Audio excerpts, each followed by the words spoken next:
Hello बच्चों, मेरा नाम साक्षी गुप्ता है और आज आप मेरे साथ पढ़ेंगे व्याकरण की कक्षा 8 का पाठ 15। पाठ 15 के माध्यम से आप पढ़ेंगे अलंकार। आइए जानते हैं। ज्ञानवर्धक परीक्षण। रहीमन पानी राखिए, बिन पानी सब सून, पानी गए न उबरे, मोती मानस चून। इस दोहे में कौन सा अलंकार है? तो इसमें श्लेष अलंकार है। आइए चलते हैं आगे। बच्चों, अलंकार शब्द अलम और कार से मिलकर बना है, जिसका अर्थ है आभूषण या गहना। जिस प्रकार मानव शरीर की शोभा बढ़ाने के लिए आभूषणों का प्रयोग किया जाता है, उसी प्रकार काव्य की शोभा बढ़ाने के लिए अलंकार का प्रयोग किया जाता है।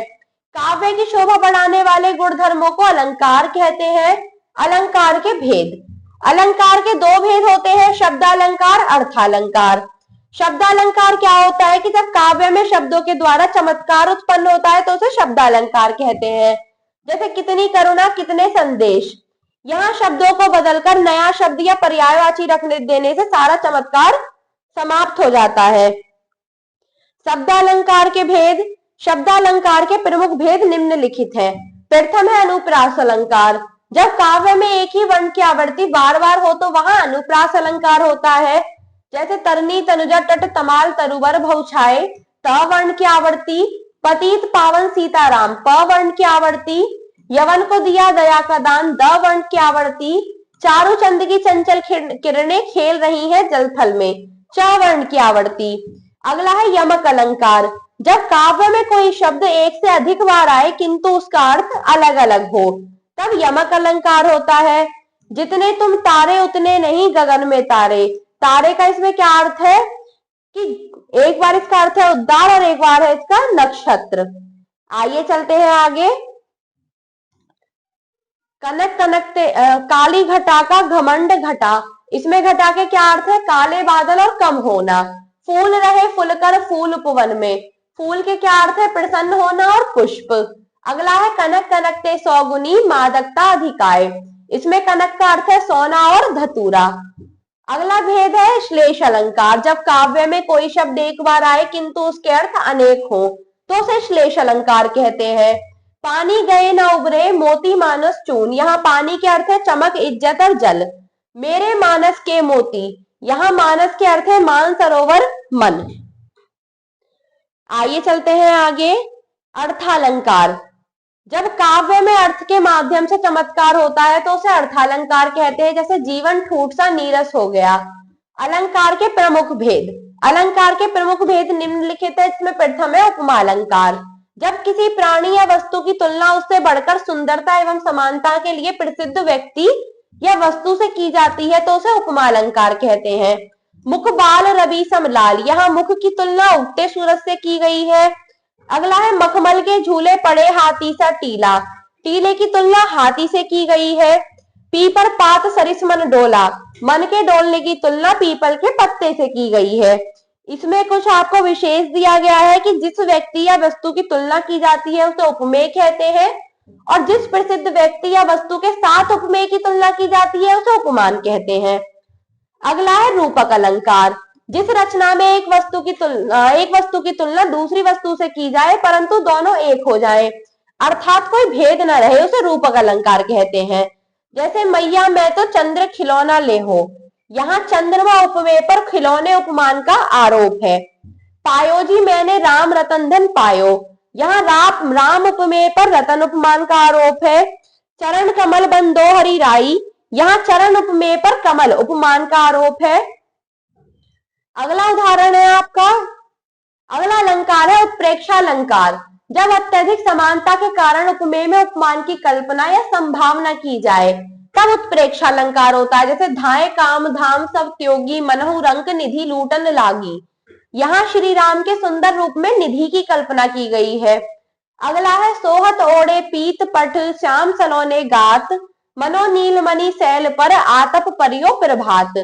श्री कृष्ण के सांवले शरीर में नीलमणि पर्वत तथा पीले वस्त्रों में धूप की संभावना प्रकट की गई है। अगला अलंकार है मानवीकरण अलंकार कि जब प्रकृति पर चेतनता का आरोप कर उसे मानव या मानव सदृश क्रिया या भावना के रूप में प्रस्तुत किया जाता है तो वहां मानवीकरण अलंकार होता है। जैसे सौन जूही की बेल चौकड़ी भरती चंचल हिरनी। यहाँ सौन जूही की बेल में वृद्धि, हिरनी की तेज चाल के समान हो रही है। अगला है मेघ आए बड़े बन ठनके सवर के, बादलों का सज सवर कराना। खड़खड़ करताल बजा रही बेसुध हवा, हवा द्वारा खड़खड़ करताल बजाना। अगला है अतिशयोक्ति अलंकार। इसमें है कि जब किसी व्यक्ति, वस्तु या अन्य उपमेय का वर्णन लोक सीमा से बढ़कर प्रस्तुत किया जाए तो वहां अतिशयोक्ति अलंकार होता है। जैसे कि भूप सहस 10 एक ही 12, लगे उठावन टरत नटारा। धनुर्भंग के समय 10,000 राजा एक साथ धनुष उठाने लगे पर उठा ना पाए। अगला है हनुमान की पूंछ में लगन न पाई आग, लंका सिगरी जल गई गए निशाचर भाग। अर्थात कि हनुमान की पूंछ में आग लगने से पूर्व ही लंका का जल जाना। आपका अगला है अन्योक्ति अलंकार। जब काव्य में जिसका वर्णन किया जाए उस पर प्रभाव न पड़कर किसी अन्य पर पड़े तब अन्योक्ति अलंकार होता है। जैसे नहीं पराग नहीं मधुर, मधु नहीं विकास ही काल, अली कली ही से बिंधियो आगे कौन हवाल। यहाँ भ्रमर और कली का प्रसंग अप्रस्तुत विधान के रूप में है, जिसके माध्यम से राजा जयसिंह को सचेत किया गया है। आइए चलते हैं अगले पृष्ठ पर। इसमें है विशेष। उपमा के 4 अंग होते हैं। उपमेय जिसकी तुलना की जाए, उपमान जिससे तुलना की जाए, साधारण धर्म उपमेय और उपमान में पाया जाने वाला समान गुण, वाचक समानता या उपमा का बोधक शब्द जैसे सम, सा, सी, सरिस आदि। जहां चारों तत्व उपस्थित आए हो वहां पूर्ण उपमा होता है। आइए चलते हैं आगे। हमने सीखा काव्य की शोभा बढ़ाने वाले आभूषणों को अलंकार कहते हैं। अलंकार के मुख्यतः 2 भेद होते हैं, शब्दालंकार, अर्थालंकार। शब्दालंकार के भेद है अनुप्रास, यमक और श्लेष, और अर्थालंकार के भेद है जिसमें से कुछ प्रमुख है उपमा, रूपक, उत्प्रेक्षा, मानवीकरण, अतिशयोक्ति और अन्योक्ति। उपमा अलंकार के 4 अंग होते हैं, उपमेय, उपमान, साधारण धर्म और वाचक धर्म। आइए चलते हैं अभ्यास पर। अब करने की बारी। सही विकल्प पर सही का चिन्ह लगाइए। अलंकार का क्या अर्थ होता है? आभूषण। अर्थालंकार में चमत्कार होता है अर्थ से। अर्थालंकार का भेद नहीं है। अनुप्रास किसी एक शब्द के जब अनेक अर्थ हो तब कौन सा अलंकार होता है? यमक। अनुप्रास अलंकार का उदाहरण है चारू चंद्र की चंचल किरणें। आइए चलते हैं आगे अगले पृष्ठ पर। सही जोड़े मिलाइए। अनुप्रास अलंकार वर्णों की आवर्ती, उपमा अलंकार वस्तु के रूप की और गुण की तुलना, यमक अलंकार शब्द एक से अधिक बार आए और अर्थ अलग अलग हो, श्लेष शब्द एक अर्थ अनेक, अतिशयोक्ति वस्तु के गुणों का बहुत बड़ा चढ़ाकर वर्णन करना, उत्प्रेक्षा उपमेय में उपमान की कल्पना। आइए चलते हैं अगले प्रश्न पर। ग निम्नलिखित काव्य पंक्तियों में आए अलंकारों के नाम लिखिए। 3 बेर खाती थी वे 3 बेर खाती है। इसमें क्या है? यमक अलंकार है। नील गगन सा शांत हृदय हो रहा था, उपमा अलंकार। मैया मैं तो चंद्र खिलौना ले हो, रूपक अलंकार।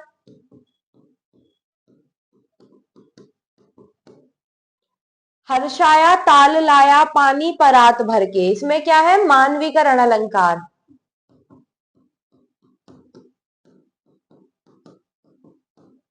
पानी परात को हाथ छियो नहीं, नैनन के जल से पग धोए, अतिशयोक्ति अलंकार।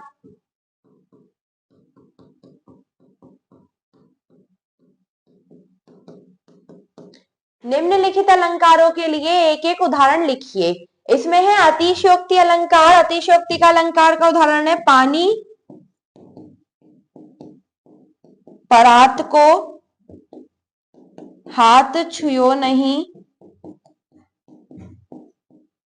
नैनन के जल से पग धोए। उपमा अलंकार का उदाहरण है नील गगन सा या फिर पीपर पात सरिस मन डोला। अनुप्रास अलंकार का उदाहरण पतित पावन सीताराम। यमक अलंकार का उदाहरण तीन बेर खाती थी वे, तीन बेर खाती है। श्लेष अलंकार का उदाहरण है पानी गए न उबरे, मोती मानस चून।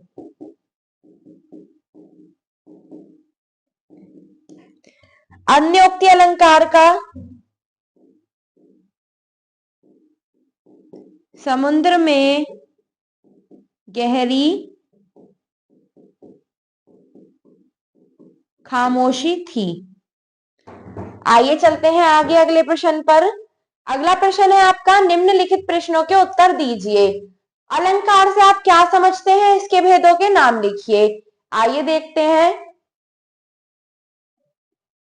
काव्य की शोभा बढ़ाने वाले आभूषणों को अलंकार कहते हैं और अलंकार के मुख्यतः दो भेद होते हैं, शब्दालंकार, अर्थालंकार। आइए देखते हैं अगला, शब्दालंकार के भेदों के नाम लिखिए। शब्दालंकार के भेद है अनुप्रास, यमक और श्लेष।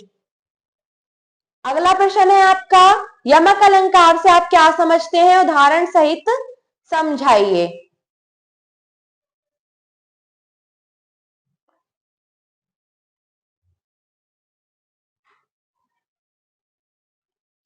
यमक अलंकार जब काव्य में कोई शब्द एक से अधिक बार आए किंतु उसका अर्थ अलग अलग हो, तब यमक अलंकार होता है। जैसे जितने तुम तारे उतने नहीं गगन में तारे। आइए चलते हैं अगले प्रश्न पर। अगला प्रश्न है आपका उपमा अलंकार की परिभाषा एवं उदाहरण लिखिए।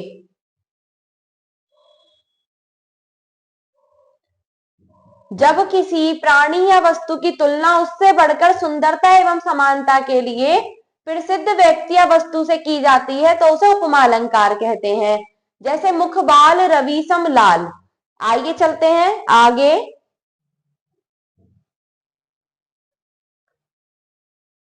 अगला प्रश्न है उत्प्रेक्षा अलंकार की परिभाषा उदाहरण सहित लिखिए। उत्प्रेक्षा अलंकार की परिभाषा है कि जब अत्यधिक समानता के कारण उपमेय में उपमान की कल्पना या संभावना की जाए तब उत्प्रेक्षा अलंकार होता है। जैसे सोआ तोड़े पीत पठ श्याम सलोने गात, मनो नीलमणि शैल पर आतप परियो प्रभात। आइए देखते हैं अगला प्रश्न, मानवीकरण और श्लेष अलंकारों का अंतर सो उदाहरण सहित स्पष्ट कीजिए। आइए देखते हैं पहले मानवीकरण अलंकार क्या होता है। इसमें आपको लिखना है कि जब प्रकृति पर चेतनता का आरोप कर उसे मानव या मानव सदृश क्रिया या भावना के रूप में प्रस्तुत किया जाता है तो वहां मानवीकरण अलंकार होता है। जैसे सोन जूही की बेल, चौकड़ी भरती चंचल हिरनी। और श्लेष अलंकार क्या होता है। श्लेष अलंकार होता है कि जब काव्य में कोई शब्द एक बार आए किंतु उसके अर्थ अनेक हो तो उसे श्लेष अलंकार कहते हैं। जैसे पानी गए न उबरे, मोती मानस चून। आइए चलते हैं आगे।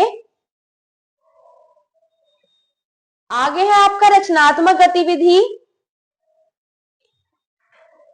पाठ्यक्रम के अनुसार आपकी पुस्तक में संकलित कविताओं में आए अलंकार छाटिए तथा एक सुंदर परियोजना फाइल तैयार कीजिए।